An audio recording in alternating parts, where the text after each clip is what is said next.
Hello and welcome to the first episode of Toxic Work Culture. I'm your host Imad, a lifestyle coach, a soft skill trainer, a friend, philosopher and guide. So, toxic work culture is something that has impacted a lot of people in the world. And it's very important for us to first identify and then understand how do we work around it. Because see, we need to work at the end of the day.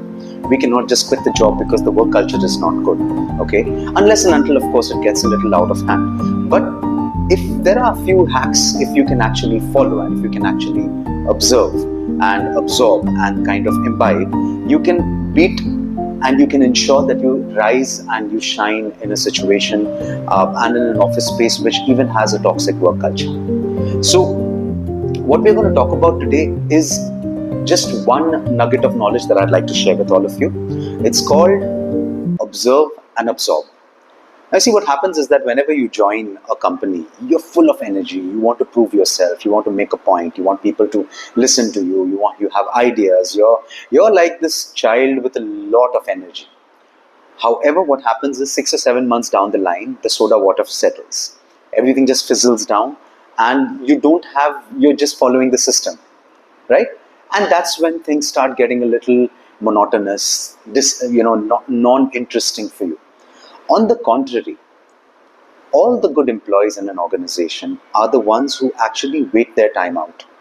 And the first thing you need to do is observe and absorb.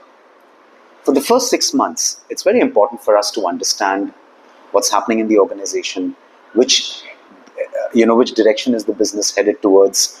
And along with that, you also need to understand the office politics. Obviously, it's the elephant in the room. It is very juvenile for us to say that office politics does not exist. Office politics and office romance are two things that definitely exist. It's just that how do you identify it?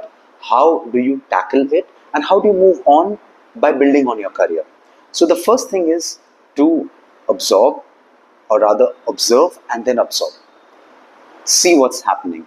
Have a look at the atmosphere. Have a look at the cross-functional relationships. Have a look at the pyramid schemes that are doing the rounds. Probably you have one of your colleagues who happens to be boss's favorite for no rhyme or reason. But you're somebody who's productive. But you need to know that. How you play the game from there on is something we will discuss in the next video. But for now, what we need to understand is observe and absorb. Until next time, this is Imad Sultanpuri saying bye and have a good day.